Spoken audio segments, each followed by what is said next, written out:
think I got this thing set up right. This is the first stream I've ever done, so it's kind of trial by error.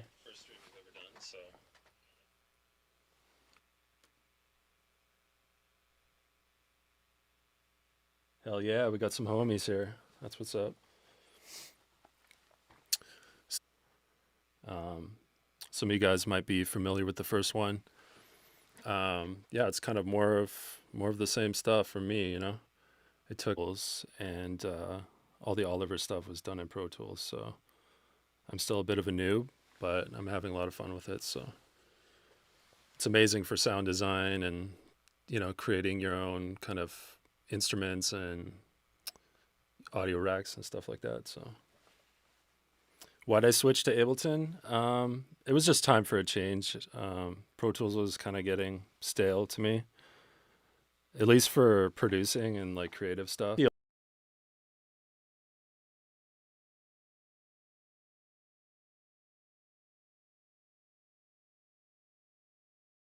Electron, analog rhythm, which is incredible, but like so hard to learn. Like I spent like a week on it and by memories. Let me check that out. I think I know the one you're talking about.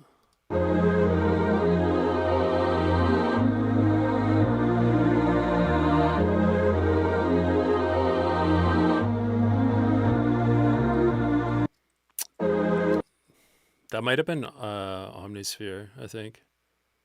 I don't think I did anything crazy to treat that one. Just kind of the chords right now. I still love Silent, but it's definitely kind of limited what you can do with it. That's in like preferences or something, right?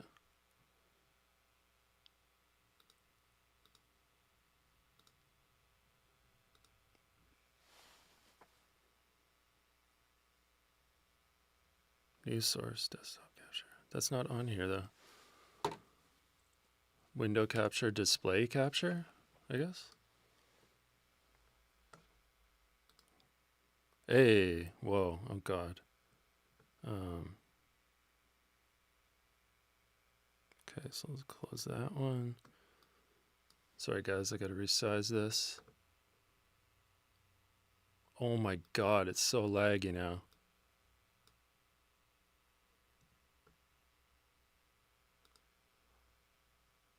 Dude, I can't even do it. It's so laggy.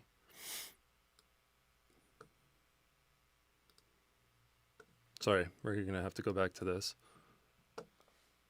Yeah, I'm getting crazy lag now. Oh my God. Whatever, I'm gonna deal with it. Fit to screen. Let's try that. Oops. Oh my God. I think you clicked wrong. I think you did so professional. Yeah, we're in the vortex. All right.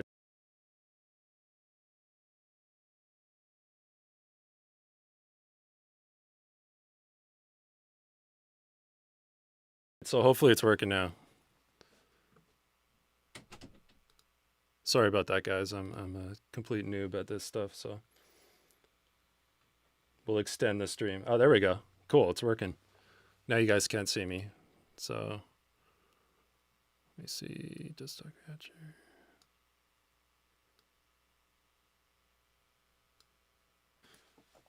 You guys want to see some Ableton tricks I can show you with some of the sounds from the pack? I want to show you this one because this is like my favorite thing to do. Let me get rid of all this stuff. Things and then a couple just like general production tricks.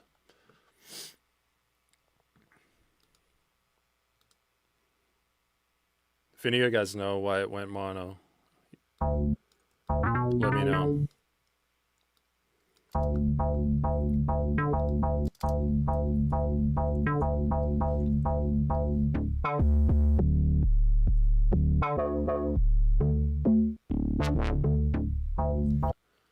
So like one of the keys for me for producing is just having like I mean, I'm a little obsessive with it, but just being super organized, Like I use the collections up here. Um, Save all my presets, So if I get a new preset pack or something like that, I'll just go through it really quick and save all the stuff I like. And then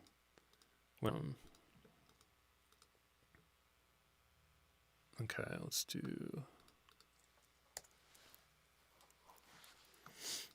one.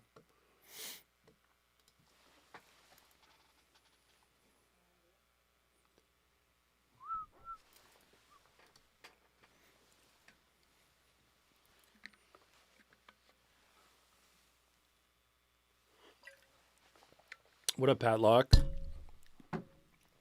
That's my boy from Vancouver right there. We go way back. We used to DJ this club called Shine together.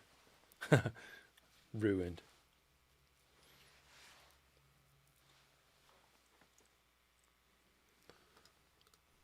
Yeah. Okay, we're back in biz. Nice.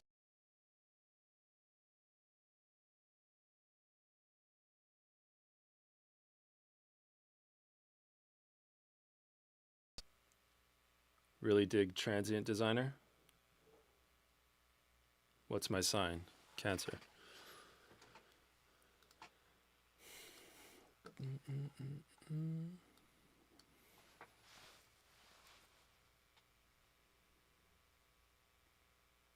I remember.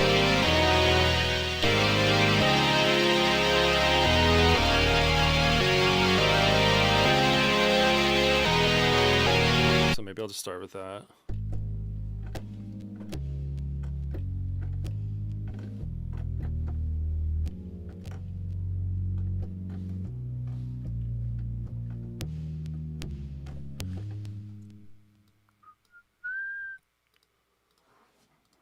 It's in here. Yeah.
a super tight one.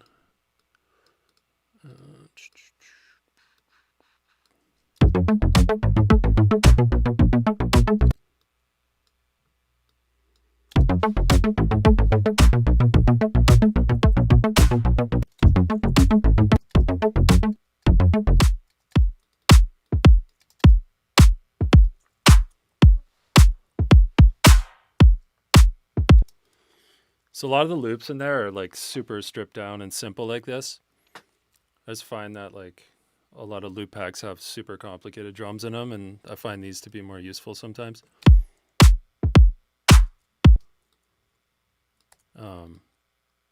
Something like this, I'll spend like half hour, 45 minutes making it, and it sounds like nothing, but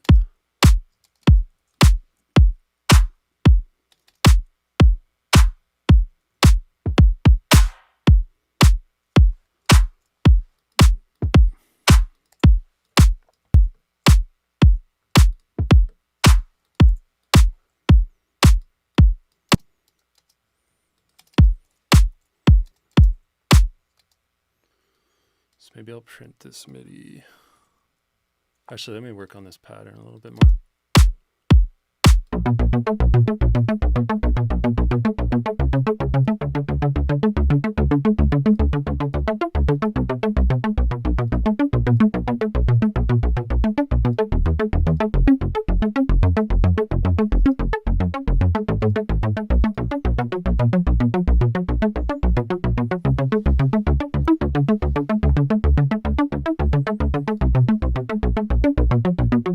Probably use another sound for that ARP, but it's kind of a good start.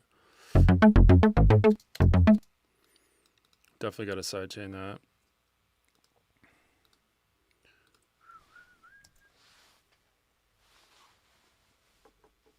Can you make some fire Justice-y kicks? Justice, they just use samples from records. They did an interview like last week, and they're just like, yeah, we just take. I know they use like a 50-cent clap, and like they'll just take it from anywhere, which is a good mentality to have, I think, when you're making stuff. Apparently they don't really process their drums. They're just kind of, that's the way the drums sound, the samples sound like that.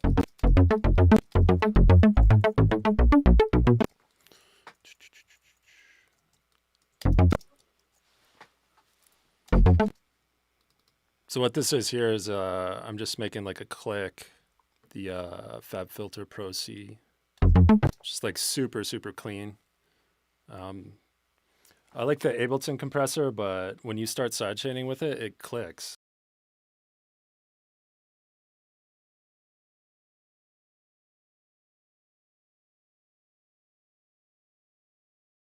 It like has this clicky sound to it, which I don't like, so kind of stop using that.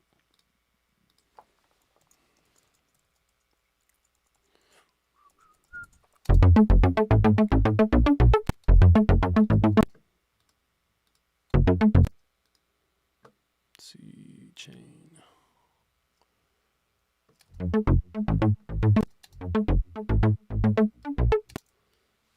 If you guys want to use, if you already have this plugin, you want to use it for sidechain, just screenshot this, because this is like the perfect setting. And what I like about this too is you can control the signal coming in. So like if I crank this, yeah, you start getting like a really deep kind of sidechain.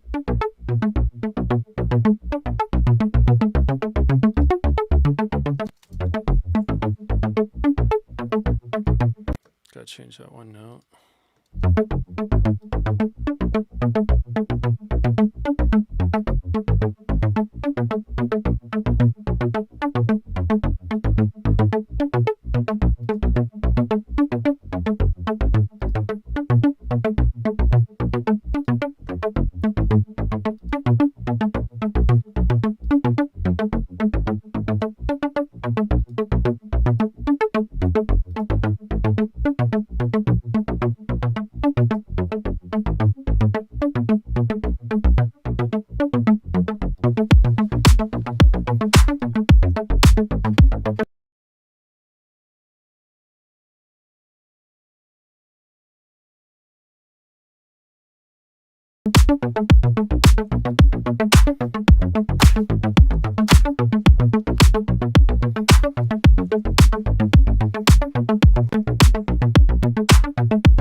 With this ARP and sounds like it. Yeah, this is from my new sample pack.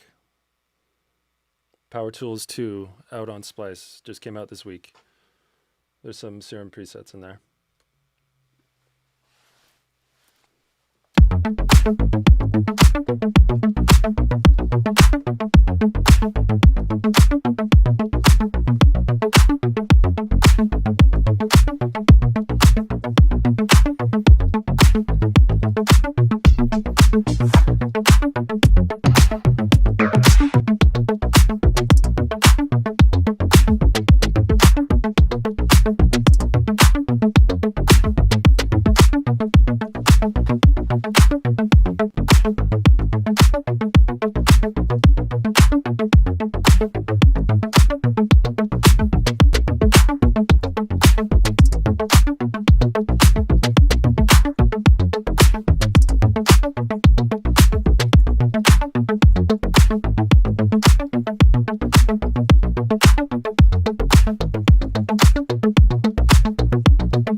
I can't tell if this sounds good or not because I'm in headphones, but frequencies might be all messed up. But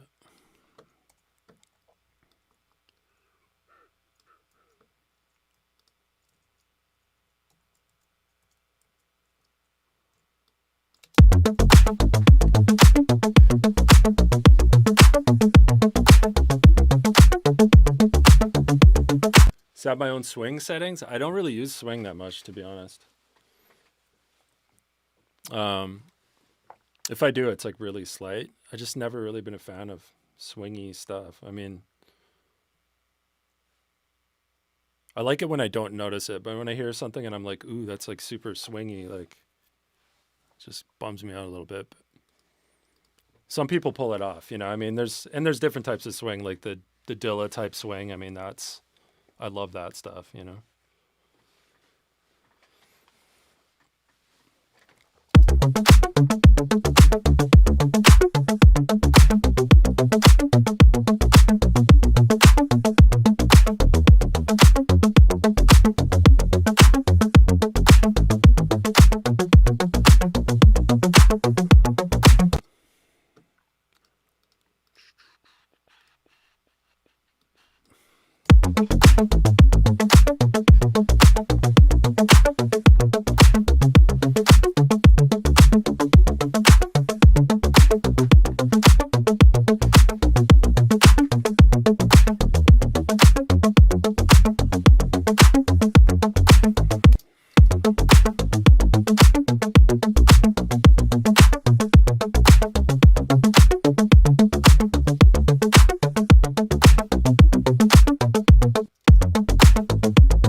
Keep those octaves in there.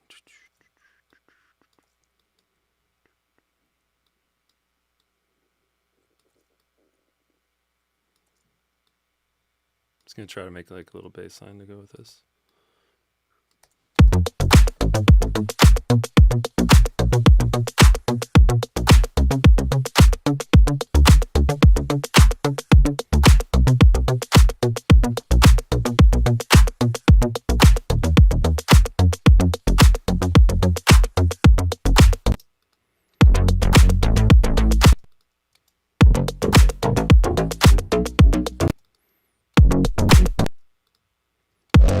That's the one I want.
Is this how I normally do bass lines? Not really.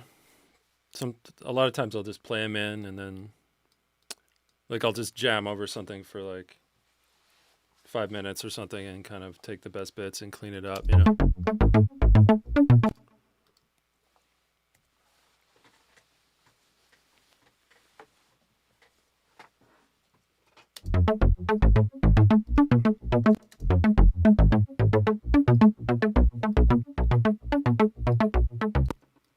So what I might do is just switch over to my monitors for a bit, just so I can get this like sounding correct, and then I can still see you guys in chat. So.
All right. Back in headphones.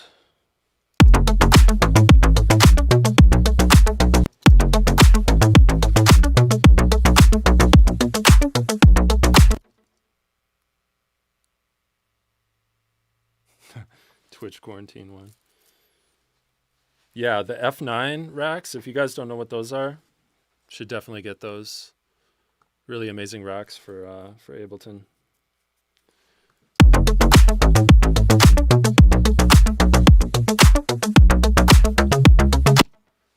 So all the sounds I'm using right now are from the pack. I've kind of tweaked them a little bit, but yeah, all the source material is from the pack.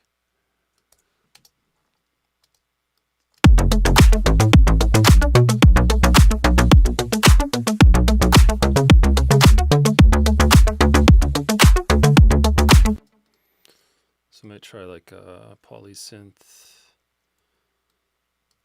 Let me just... I have it in like a weird key though. What did I transpose it to? +3.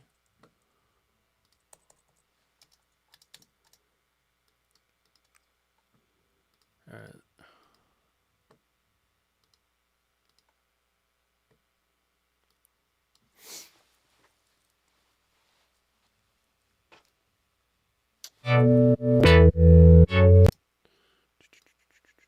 Probably just start with like a Juno-y kind of sound.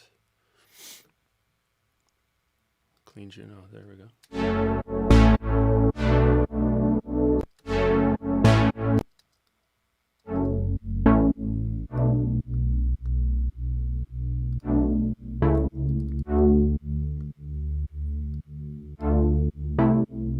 So I think the reason this chord progression sounds kind of dead mousy is because a lot of his stuff he'll write it over one note. So he'll play like a root note, and I'm not getting out of you. So he'll play something. Let me get more sustain on that so you can actually hear it.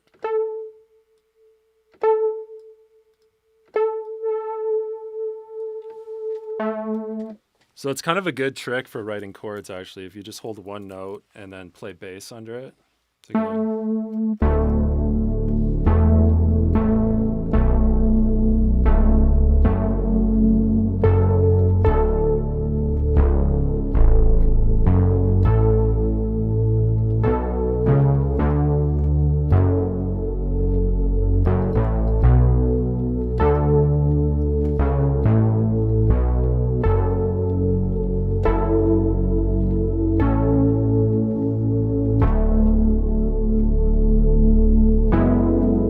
So it kind of works for everything.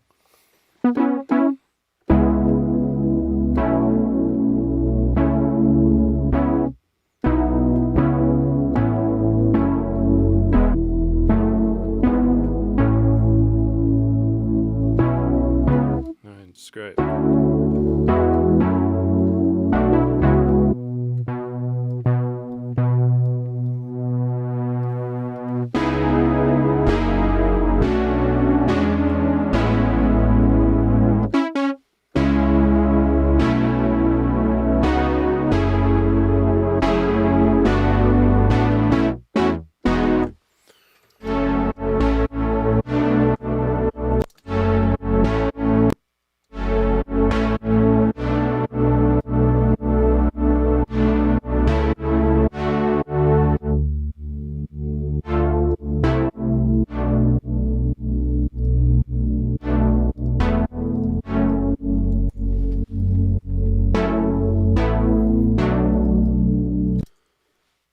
So yeah, with that type of thing, I'll start with the one note.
UVI?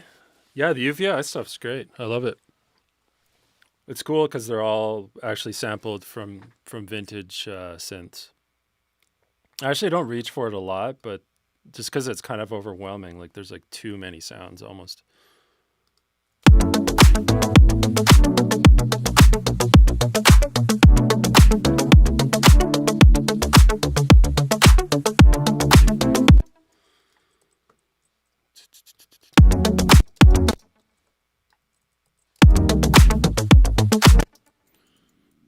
I gotta stop cheating with this the MIDI pitch plugin. I always just cheat with that.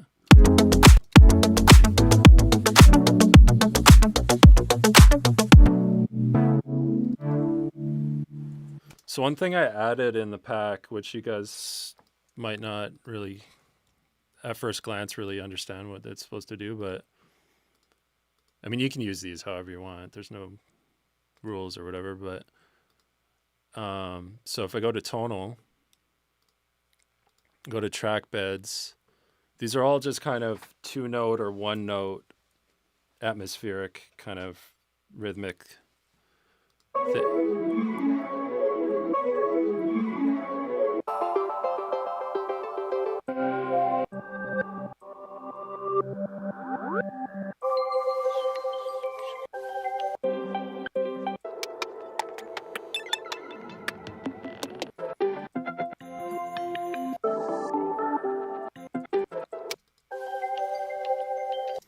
So what you can do is just like, okay, I know this is in, actually I don't know what key this is in. I think it's A.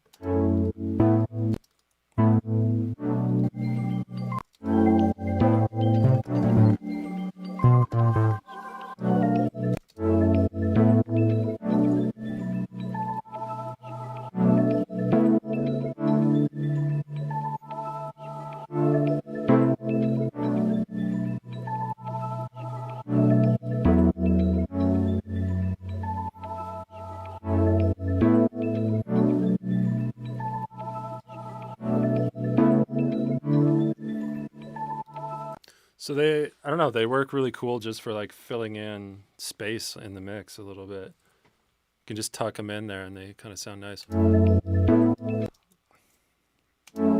Like that could be cool for like a breakdown or a bridge or something like that.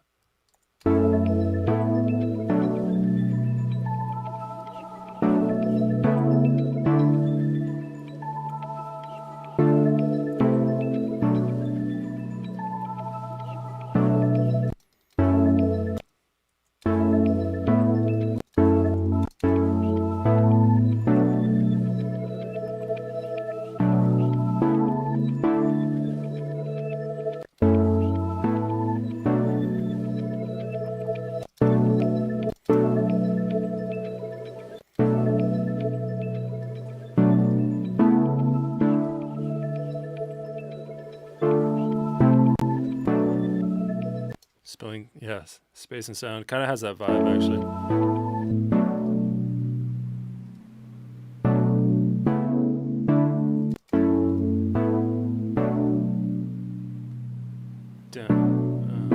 Let's see.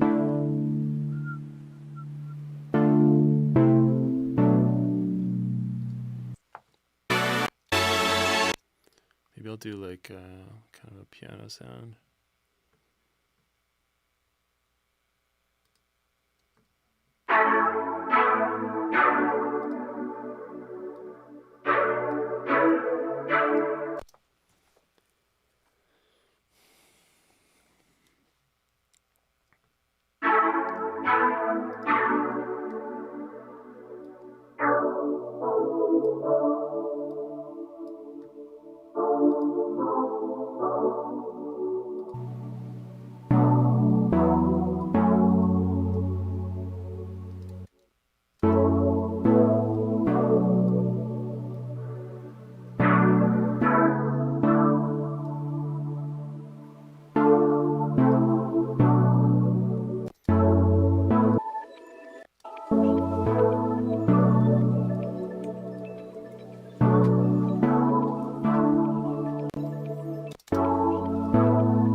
Do I produce every day?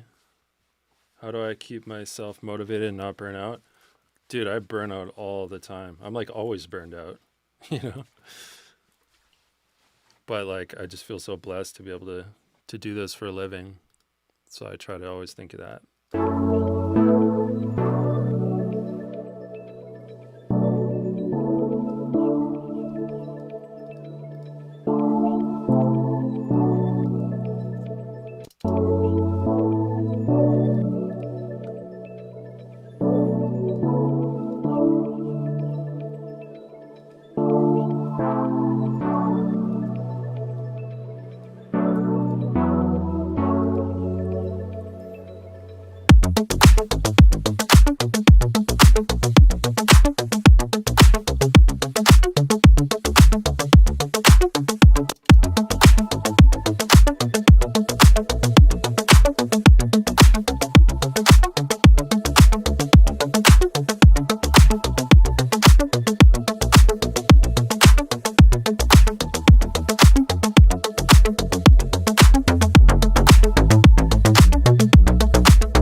Is there anything on the master when I produce? I think, what do I have on there? BIP. Um, so BIP stands for bounce in place. Basically, it makes it so in Ableton you can just hit a quick, like a key command, and it like just prints your audio faster than making a new track and resampling. But typically, no. I think that's a mistake a lot of producers make. I don't think you should ever. There's no reason to ever put stuff on your master. I mean, unless. Okay, that's not true. Like, if you want like a crazy compressor setting on your master that's like doing something to the full mix that's desirable, then yeah. I mean, there's no rules, you know. Wider, yeah, use that plugin. That plugin's great. I mean, I could show you my master chain, or what I used on all the splice stuff. There's a bunch of stuff in it, but typically I only use like one or two things out of there. But I feel like, yeah, I get a lot of questions about like mastering, and I feel like that's not really the most important thing. Like, spend your time on the mixing part, and then mastering is just like a piece of cake. You throw a limiter on it, maybe a little EQ.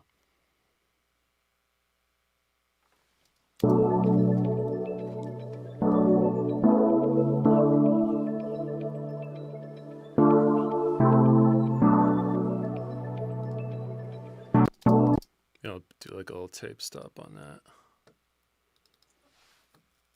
Yeah, I'll show you my my mastering chain. There's some good stuff in it for sure. But don't ever use your mastering as a crutch. Like, your mixing should be, as far as sonics, that should be your number one priority. Learning how to mix properly. Which for me took like years and years and years, and I'm still learning all the time. A lot of my stuff sounds like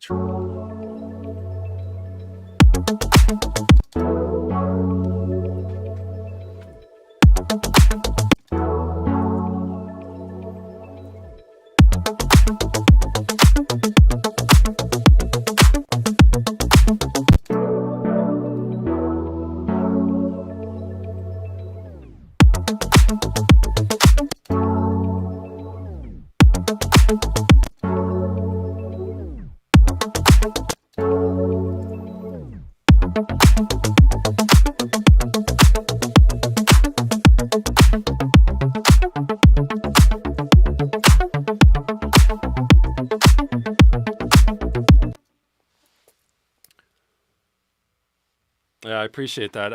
I spent years on being obsessed with mixing and stuff, so I guess I kind of take it for granted now, but I spent so much time on that stuff. And I think part of it is just knowing that there's no end to it. Like, you can always get better. Doesn't matter who you are.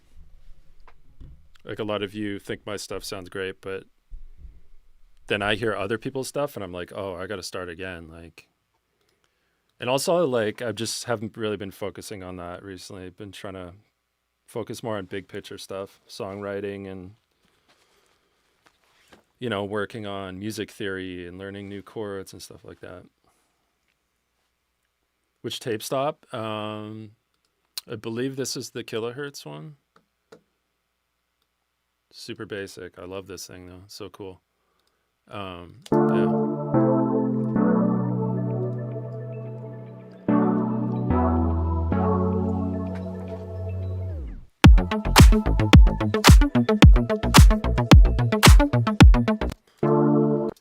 So here, I'll show you. Let me show you the mastering chain, the big secret mastering chain.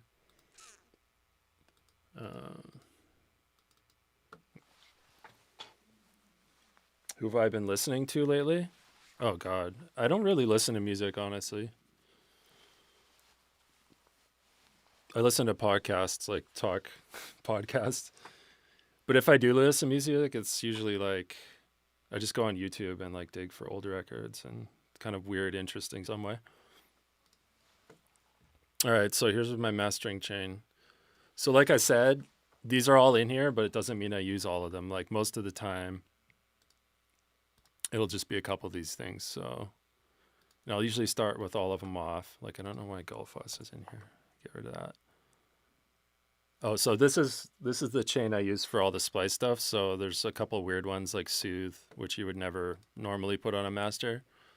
It just kind of mellows out harsh frequencies. So if you're working on a drum loop or something like that that has some weird resonant sounds in it, it can get rid of that pretty smoothly.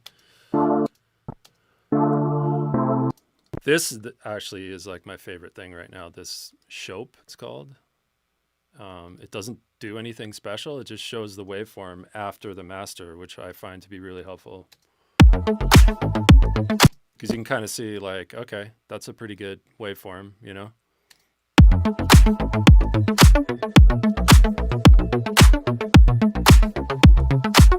So when you start pushing it, when I start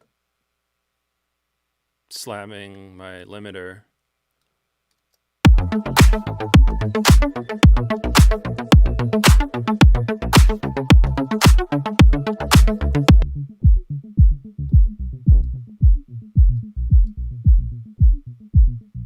I love this imager in Ozone too. I think it's great. A lot of times I'll take the sub stuff and just mono it, which you could also do with utility. It's probably like the better way to do it, but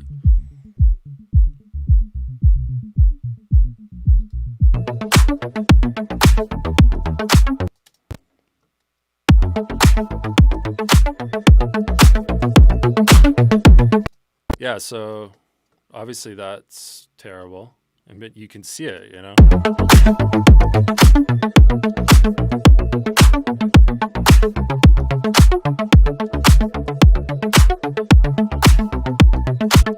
I still love this thing. It's been out for like 100 years, but something about it just sounds great to me. Reviver, this one's really, really good too.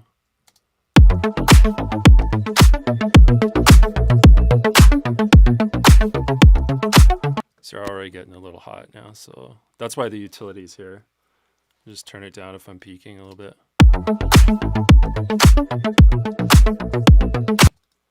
And I'll use OTT on the master too. I'm not scared, Some people probably frown upon that, but I think if you use it sparingly and tastefully, then you're good to go. It kind of goes with anything,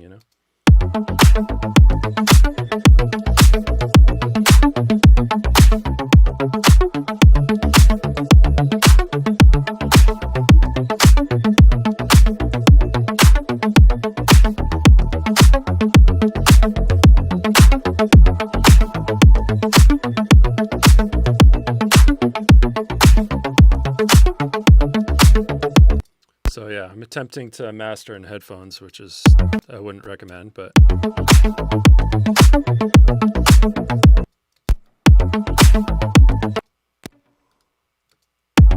yeah, that's pretty much it. OTT on the master, yeah. We're out here, you know. We're doing it big.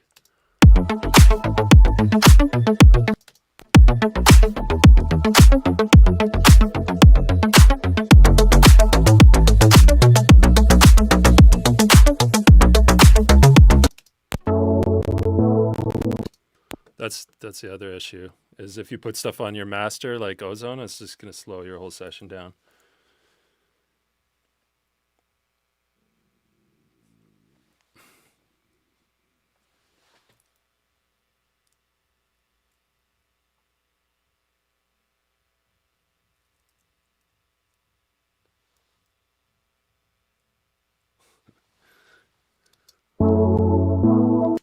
But yeah, I mean, do you guys have any more questions? I think I have to end this thing soon. I'm really sorry about the technical stuff, and there's so much other stuff I wanted to cover, but I have I have my own Twitch account, which is We Are Oliver TV. So maybe I'll do another stream sometime on there, just when I'm noodling around making something.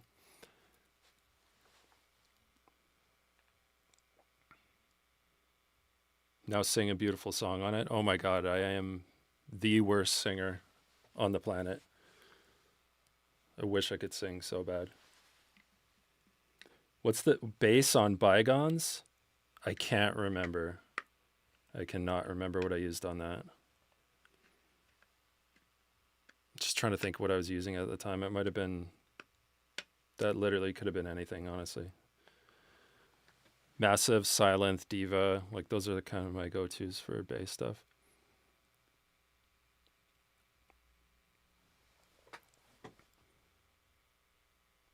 For French house bass, do I record bass? The the French house bass to me is like still kind of a mystery. Like there's certain records I hear and I'm like, how the hell did they get that sound? You know, obviously the Daft Punk records being the big ones, but if you can get live bass, for sure do it. You know, but it's also the way it's played. You know, just because you have live bass doesn't mean it's gonna sound like those records. You know, I think a lot of that stuff is kind of it's like a Music Man sound.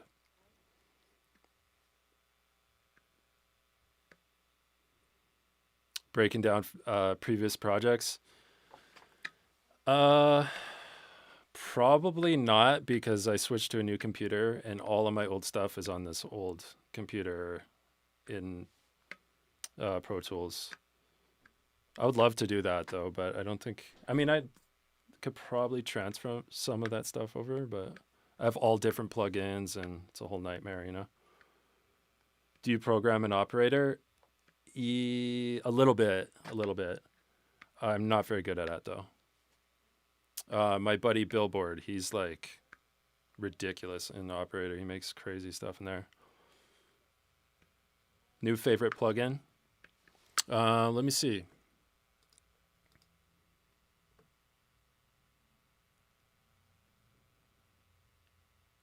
Favorite plugin.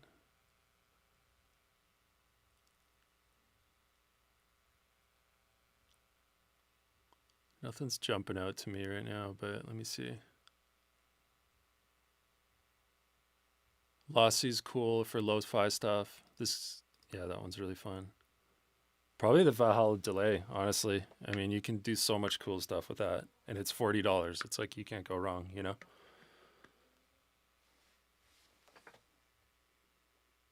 What's on my drum bus? Right now, that's on my drum bus. But sometimes I would add like another EQ or maybe a saturator or something like that. But this glue thing is just like so good. It's so good. It's kind of all you need, honestly. Sometimes I'll do OTT, like parallel OTT. I tend not to just go straight up OTT because I don't know, it just takes the low end out and it's kind of hard to deal with. But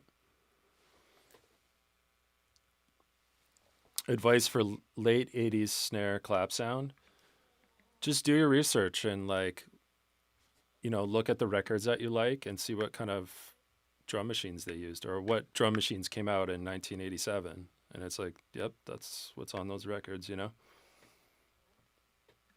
But a lot of that's to do with analog processing, you know, like the analog reverbs and compression and stuff like that.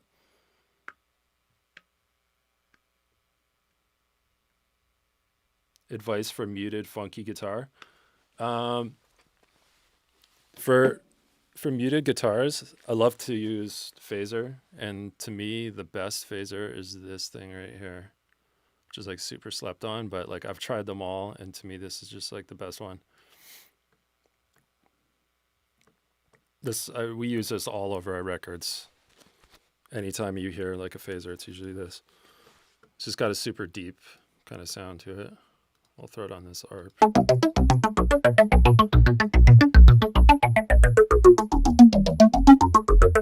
Like that's nothing sounds like that. That's the best one. Air makes that.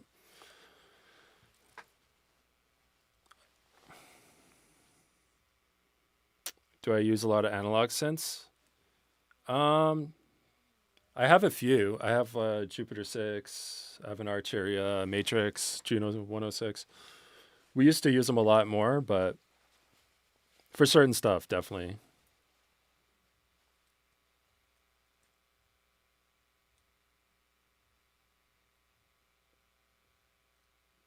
The drum samples processed before is a dry sound. Those are processed. So those are all these drums you're hearing are from the pack. As I play no drums. There we go. Get rid of that.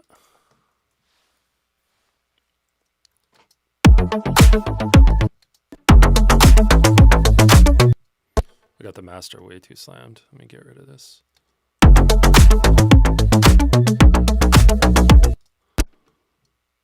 Just turn it down.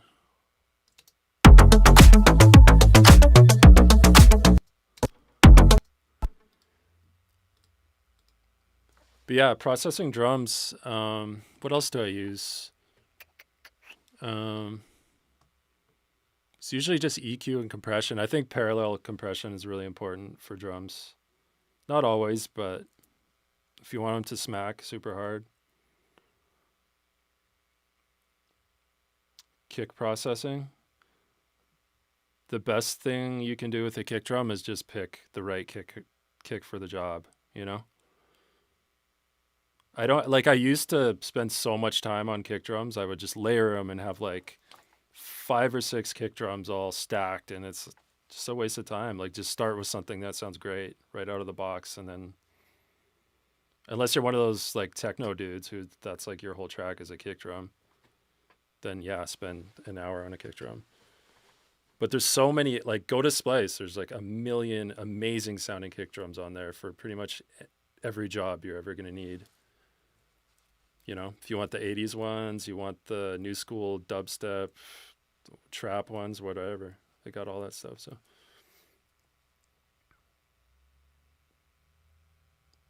Whole track is a kick drum.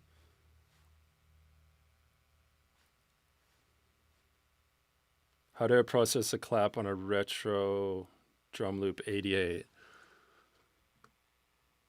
Let me see. Guess I should be talking about the pack a little bit more, but you guys already know what's up. Splice.com, Power Tools, Volume 2. Go check it out. I think there's, hopefully there's something for everybody in this pack. I tried to make it as diverse as I was capable of. Let me find that. It's the drum loop 88. Where is that? I can't find it. Oh, there.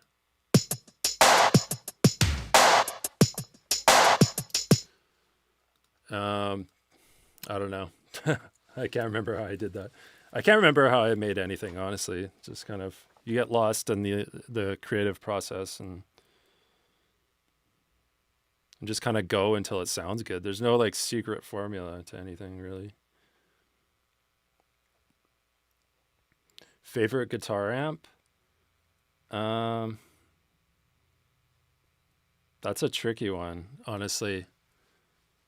like usually just use Guitar Rig or something like that. So they pretty much have that covered. I'm just kind of like, okay, well, let's go for this kind of sound. They kind of know how to get it. So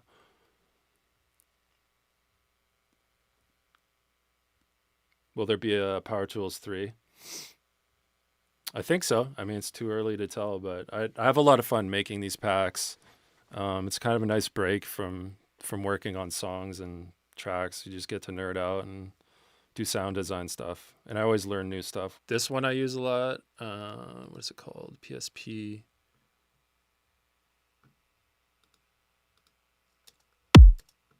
Like I'll just get a dry clap and kind of show you what that sounds like.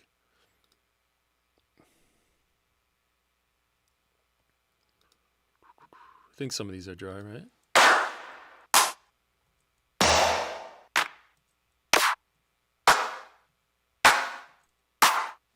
Didn't do too many claps on this pack, but I think I covered my claps on the first pack.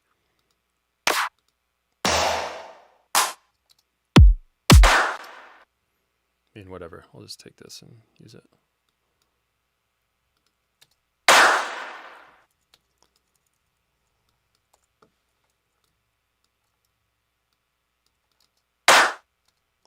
So this, where is it? PSP. Did I open it already?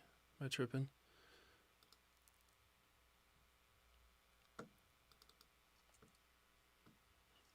This is kind of my favorite 80s sounding reverb.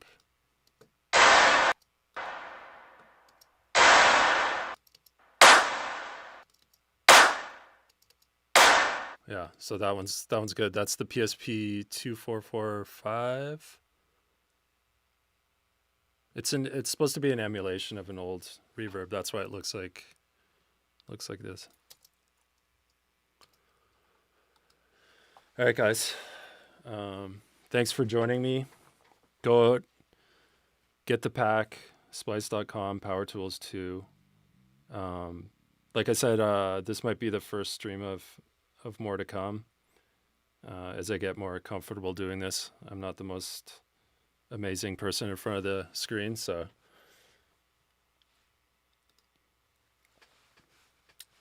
love you guys. Thanks so much for joining me, putting up with the technical difficulties and all that. Appreciate it. All right, peace.